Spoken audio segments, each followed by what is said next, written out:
Hi everyone, and welcome back along to the show. I have with me today Eliette Aru. She is in charge of sales, marketing, and communication as part of the executive committee at Nexans.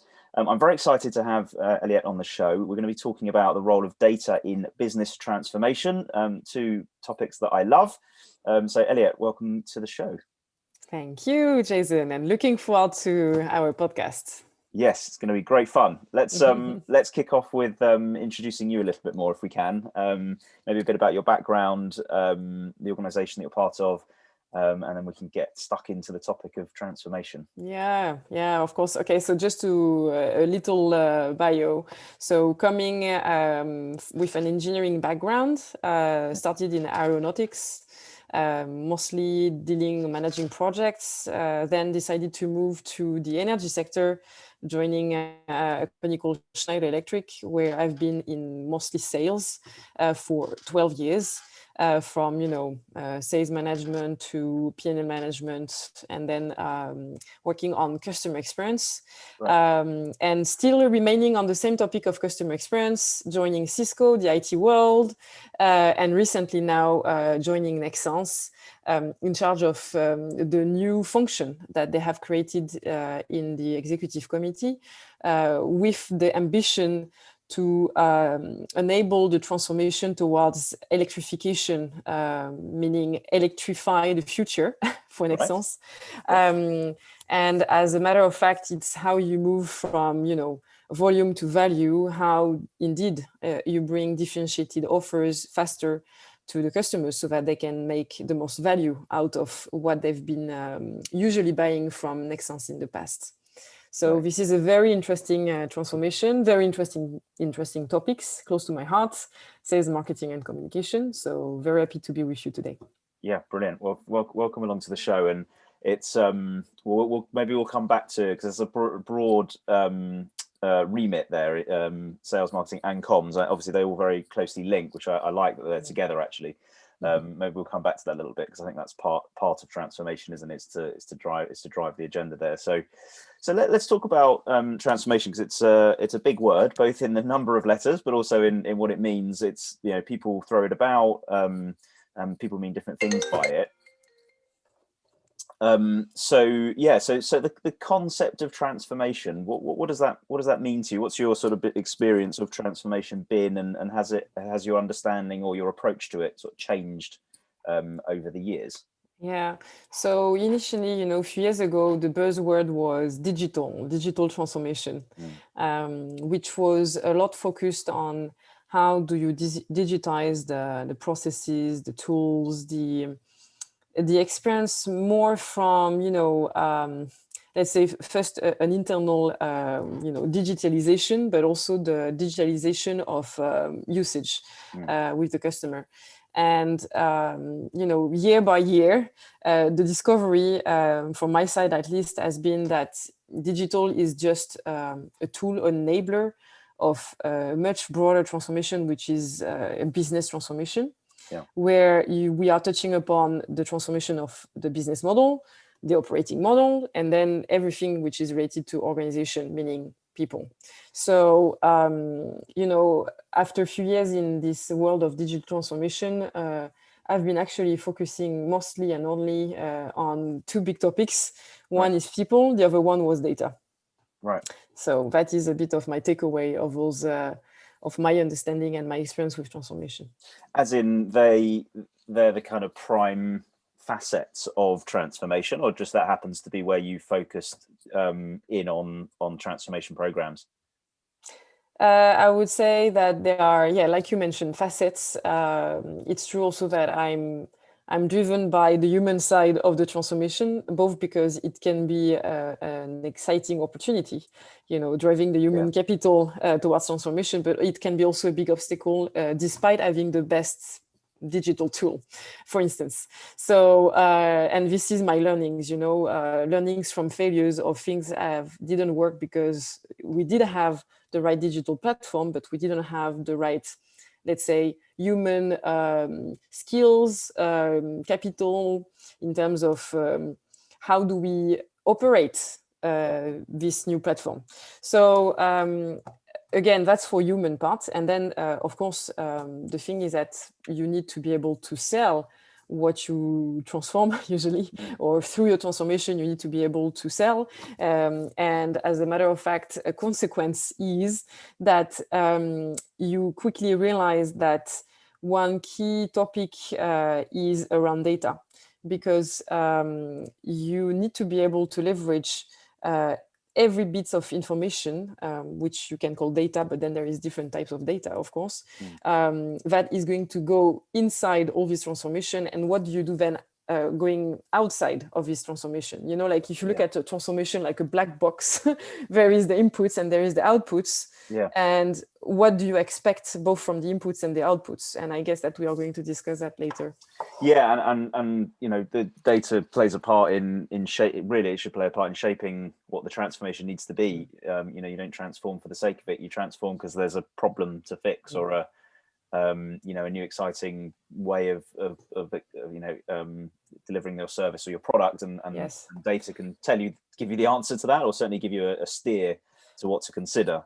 And then obviously, you know, at the other end, you're talking about, I guess, measuring whether that's true and improving off the back of it. Absolutely. You know, many projects of transformation being you want to simplify the act of purchasing, or the way you are experiencing the life cycle of your product, or you basically want to bring more value to your customer for what is usually buying.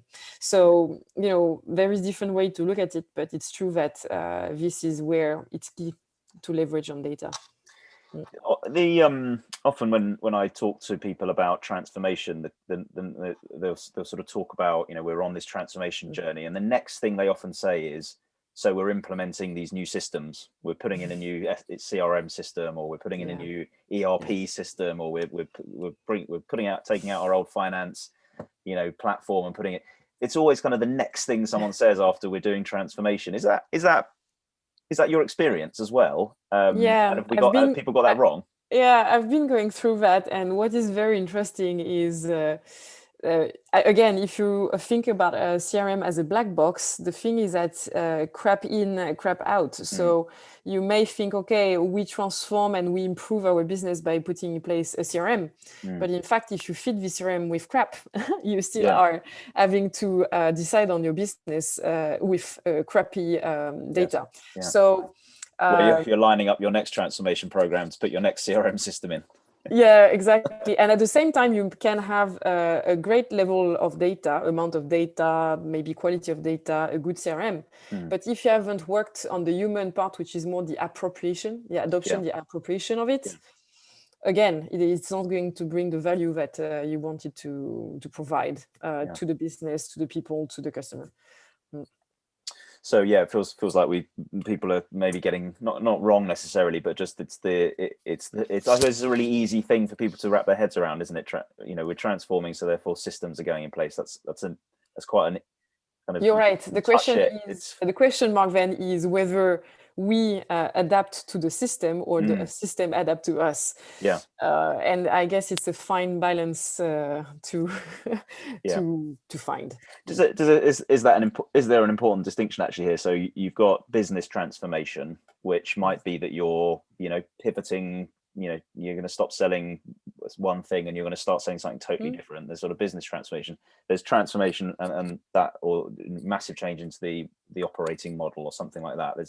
There's business transformation. There's digital transformation, which I suppose is, you know, people have focused on digitizing things, making things that were previously not digital. And then of course there's you know, finance transformation and data transformation. Does the lens on it make a big difference, or is transformation? That's a good question, Jason. My first way to answer this would be that, again, when you transform, in the end, it means that you are starting from where you are, and you need to understand where you are from where you are starting, and you need to acknowledge also where you go. And that's why, you know, I would like again to refer to the data, because data is a great mean to understand from where you are starting. And it's also a great way to measure then if the success is actually reflected into where we are going. Where you want to go. And also can help analyze all the scenarios that help you to go from one point to another, and maybe adapt to whatever are the situations. Because of course it's not never a straight line, you know, between 2 points in the world of transformation. So that's the first thing that I would emphasize. The second thing is that digital, or you asked me in the beginning, can refer to many things in the terms that you can transform the way you go to business, you can transform the way you do business and you operate your business. You can actually transform your human resources in terms of reskilling or upskilling your workforce. All of this can be, in a way, powered or augmented by digital. But I don't believe into doing a transformation for digital. You know, it's digital for the transformation. Yes, understood. I understand the difference. I mean, it's essentially it's change, isn't it? Transformation is change. You're from A to B, and whether it's a big change or a small change, I think that sort of tends to then define whether you call it transformation or not, or just small change. But is there you can get a bit sort of scared of the word transformation and doing it because it feels big and meaty and long and difficult and, you know, disruptive. And can transformation be, I guess, small, iterative, incremental improvement, or does it need to be, you know, wholesale, big jump from sort of A to B or A to Z even? Yeah, of course, you understand that it can be both. It can be both, and it really depends also on the culture of the company or the culture of the customers that we are addressing when we do such type of transformation. I mean, one type or another. I'm more used to driving incremental type of transformation, I would say, and also always learning from what we've tried before, you know, the changes, learning from the changes, because with the changes comes things that work and things that don't work. So I'm more in favor of an iterative process, as long as this iterative process is not taking too long. So that's why I'm also a big fan of agile methodology, because I've been experiencing it versus, you know, a more waterfall type of transformation project. And you get value into acting faster, not to do the change, but to learn what works, what doesn't work in the transformation. Because sometimes when you have big transformational plan that I've experienced in my past, it's suddenly very much too late when you realize that, oh, I have overplanned everything, and then, oh God, I hadn't seen that, but it's supposed to be deployed in the whole company. So what do we do? So this is the kind of thing that I don't enjoy that much, hence my preference for a more agile, incremental, iterative process. I mean, on the sort of data side of that, I think when you're agile and iterative, I think the point of that is to sort of test and learn and then adjust what you're doing. And really the only way you can learn is by having insight and data, so you know what's going on. Is that played a really kind of integral part to those improvements? And has it helped? I suppose, has it helped or hindered? Because it can. Yeah, you're right. To what you mentioned, you know, the insights to make sure that we are going in the right direction. I would say that I refer to that as a cockpit. The cockpit, by the way, can change because, you know, what is success during a given time might not be the same way to measure the success than in the later stage. And what I have found always very challenging in any of my experience was actually to first agree on the cockpit, meaning agree on what is success and where do you find insights that you are succeeding in your transformation. Yeah. And once you have done that, it's actually how you extract them and how you continuously measure them in the right rhythm, especially when you do iterative and agile, meaning faster. Because most of our companies are usually looking back. It's like looking back in the mirror, having lagging KPIs. And we have to push ourselves to work on leading KPIs. Again, what is success, what it is, when, and with whom, what is the impact, how do you measure it?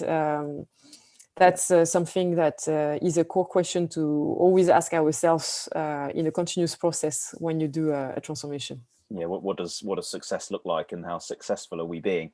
If the just, I suppose, thinking back to the chat we were having before about where often transformation is about new systems, putting in a new CRM, a new finance system or something, is that, if a major part is about ripping out one thing and putting something else in, is that measurable? Can we measure the success of putting in a new CRM system in your experience, or a new finance system? Or is that just almost a platform that's needed in order to then do the business transformation that falls off the back of it?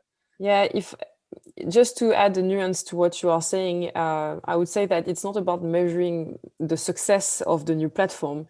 It's more measuring the success of the business outcome that was expected to be delivered by implementing the new platform or the new tool. Back to what I just said before, it means that there is a need for transversality into the way companies work, so that breaking the silos and having people from those different silos being associated to what they think are the business outcome that they want to realize through the new platform or the new tool, whether it's a CRM or ERP or whatever, is key. Because then you are not going to talk about the functionality of the ERP or the CRM. You are going to talk about, okay, what is the usage that this organization, this team, this customer is going to do out of it, that I would like to realize. And it's only when you will measure the appropriation, the adoption of this usage by the customer, the partner, or the internal employees, that then you can say that you have reached success with the platform or the tool. That's my experience. And this is where it can be tricky, because first, there is to have breaking the silos type of acknowledgement of what are the business outcome we want to achieve, and then measuring continuously if what has been put in the market, let's say, or created internally is actually fulfilling and being adopted throughout the usage of the organization. So there's a lot of it's all about, in fact, user or customer centricity. It's how you put back your customer into the transformation of your company. Yeah, this is organization. And it's why the whole next thing people say after they say they're doing transformation is they're putting in systems. It's it's the wrong way around, isn't it? You're doing this and you're measuring it to see a measurable result in the impact in whatever product or service you deliver, and to whichever customer that you deliver it to. And I kind of I'd like to hear more people talk about their transformation as being impacting the customer in some way. That's where we end. That's where you want to end up. Yes, absolutely. I mean, especially if you are a company that is selling something, of course, if you are not having a business which is based on selling something, if you are an association or something else, an NGO, for instance, it would be different. Yes, but the customer isn't. There is always a customer. You're right. Always a stakeholder, somebody. Absolutely. Impacted. Internal or external. Yes, always. Indeed. Indeed. Is there some things that we, I suppose, put data on a pedestal and in transformation, and we've talked quite a lot there about the importance of using data to both set know what needs transforming, measure as you're going, and then test that you've transformed and that it's impacted in the way you wanted. Are we expecting too much from data? Is there things that we can't get from data and something else needs to come in during transformation? Indeed. I think that you have what the data can bring that we just discussed, but there is also the the intuition. So this can sound contradictory, you know, like, I mean, if you have the data to tell you what you need to do, or if you are going in the right direction, why would you use your intuition? But this is actually the beauty of the human side of the transformation, is that you have to be able to combine both. You have to be able to have relevant, fact-based, data-based insights, and at the same time leverage your intuition, either as a leader or as an organization, to make the most out of it. And also the thing is that, at least as far as I know, for instance, artificial intelligence has not yet replaced us. So I think, again, like I explained in the beginning, that data and insights are there to augment the workforce. You know, so it's a fantastic way, not a tool, but really an augmentation of our capabilities. Yeah. So our capability still remaining as a human is the intuition, for instance, and the expertise and the experience and all the learnings that probably a machine, for instance, when you do machine learning, would acquire, but throughout a wide range of volume of data. The data, what I like about data is when data gives you a learning that you wouldn't have been able to learn by yourself. And also when it gives it to you faster, much faster than anybody else. Yeah. So that is what is great. And also the capability to correlate things, you know, especially when you work on marketing. You know, you would like to try to correlate topics to see what works best with your customer, you know, in terms of either usage, offers, customization. So the power of segmented data is key. Again, back to bringing the customer inside your company. You need to have it segmented so that you understand who is this customer you are talking about. It's usually not one category of person. Yeah. Many. Well, that's the complexity, and it's where that balance of personal human experience and knowledge and intuition and the data comes together, because you might make assumptions about who the customer is or the impact of a change, but the data can certainly help either put you right or wrong, and if you have that ability to kind of be influenced by data and then make the best decision. I mean, I think really that's what it's more about. It's as you say, Yes. it augments, it supports the decision making rather than making it for you. Exactly. It's a good way to summarize it. Yes, absolutely. The kind of thinking about sort of responsibilities around all this stuff. So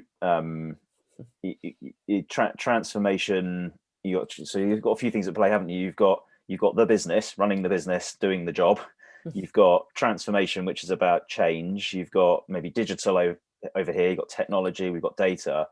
I often see kind of a transformation director or a transformation lead, often interim, because obviously you don't, in theory, you're not transforming forever. Where I suppose the question is, where should the responsibility for transformation sit? And is it different from kind of the business as usual role? So, you know, you as the, you know, looking after sales, marketing and comms, is it also your job to transform those things, or is somebody else, you know, should someone else be responsible for change and you responsible for run? So in essence, the straightforward answer is that indeed I have the responsibility for transformation associated to actually the sales, marketing and communication transformation. You're right. Is of course touching the core of the business of the company. And at the same time, there are also people responsible for transformation, especially starting with the IT transformation, which is key in what we mentioned as a key enabler for whatever business transformation needs to happen. So I would say that there is it's not a one person show. It's really a company responsibility. And in that you can it's very important because you need to think also ethics, governance, and also the impact of your transformation. Now you've heard all the topic about environment and sustainability. So there is something there where it has to be common responsibility for the company, and that everyone should be able to feel embedded and either leading or following a transformation. Yeah. Is it, and I suppose similar question around, so that's about the responsibility for transformation, and I've seen it the way you are approaching it. It's part of the job is to transform so that we're better at the line of business or the functional responsibility that we have. I've also seen it the other way, where you've got a transformation program that sits slightly separately and they're influencing the different other parts of the business. But what about data during transformation? Do you think because data can often be treated as separate? As I say, you sort of got business as usual, you've got transformation happening. Should data be the responsibility of the people responsible for the transformation, or do you think it's something different? In a way, I would always recommend that data, it's like a product, let's say, that you want to influence in terms of its life cycle. And I think that everyone has a job or has a place in this life cycle. When I say everyone, I mean every organization. So I'm not thinking data as a silo or as a block or a box. I'm thinking about, data is everywhere, data as a life. And how do we manage data throughout its life? And the importance, I think, is how do we operate this life cycle? And of course, business as usual is one way of the life cycle. Okay, transformation means that you are disturbing the life cycle, which means that it's also how, as a company, you pay attention and you also plan for the disturbance and the consequence of the disturbance you are bringing to the life cycle of the data. Because of course, I give you an example. If we just continue to do, let's say, business as usual, transactional business, bilateral, then okay, the data has been there, the data is still there, it will continue to be there. You don't need for more, you don't need to enrich you. Okay, that's business as usual, let's say. But once you want to start bringing added value services, personalize the customer's offers, differentiated from competition and so on, then you need to throughout the life cycle of the data work with it in a different way. Which means that, of course, from the design to the basically the acquisition of the data, and also how we clean it and how we enrich it and what do we do in terms of usage is really key. So it's a long answer for a short question, but this is how I see the behaviors that we should have towards data in a transformational world. Yeah, it's a great. It wasn't a too long answer, because I think I love your phrase of disturbing the life cycle of data, and it's interesting because data is created. Data only has a life cycle because it's created in the process and life cycle of the business thing that's happening. And if transformation is about changing what the organization does or how it works or how it operates or how it interacts with customers or suppliers or whatever, then you're changing the narrative for data. You're disrupting, as you say, the life cycle of how data moves and how it's collected and and ultimately you want, I guess, the value that it can then provide to be greater than it was previously. Exactly. And I think just sort of we haven't really talked about data transformation, because some people consider data transformation as a thing which is essentially transforming the organization to be better at using data, let's say it like that, and that in its own right is a tough gig. It can be a challenge, and you've got these kind of two things coming together sometimes. You've got business transformation, which is about, we talked about their change, and you've got work needed to transform your organization so that it can use data. And if we clash those two things together, that feels like there can be quite a lot of change. Is that a cultural challenge that has to be managed at the same time as all this kind of change happening as well? Yeah, absolutely. I'm convinced. Remember what we discussed in the beginning is that I'm truly convinced that with any transformation comes the human side of it, which goes with the culture. the culture of the company and its values, Yeah. how it is, how those values are being lived through in the organization. And, I was, for instance, mentioning the example of, the need for breaking the silos. So if you have a value like we have at Nexans, which is we are united, then, if we live by our values, then it's going to be much easier to operate a transformation, breaking the silos, than if we are not. So this is really something interesting in the world of transformation, is how the values are really impacting either the speed or actually killing potentially a transformation. So I've seen both, and I'm very happy to be part now of Nexans, where this is going to help, having those values and this culture to transform faster.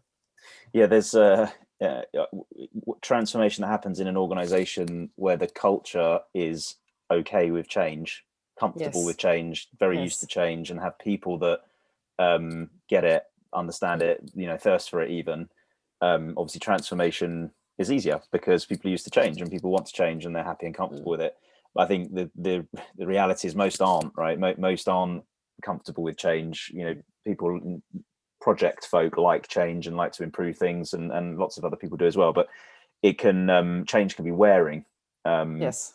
And if you've got an underlying set of values and principles that allow you to be okay with change, all the better for it. But it can there be, I suppose, there's a question there on can you change too much? Can you change yourself out of existence because you just wear everyone down? Yeah, that's a risk, of course. At the same time, I would say that this is a risk that you really want to avoid, doing any transformation. And at the same time, is it really a big risk? Because to which extent can you overkill your transformation with change? It would mean that you face very little resistance to change, which is not the case. Human nature, by human nature, will be resistant to change. Even though, as you said, you can have a company culture that is in favor of change, it doesn't mean that you don't face resistance. So by this say, then I would say that no, there is little risk to overkill with change. But there is a risk to have a much higher resistance than you would anticipate. And when it comes to data, this is actually happening quite often, because data is usually a problem for people, not always an opportunity.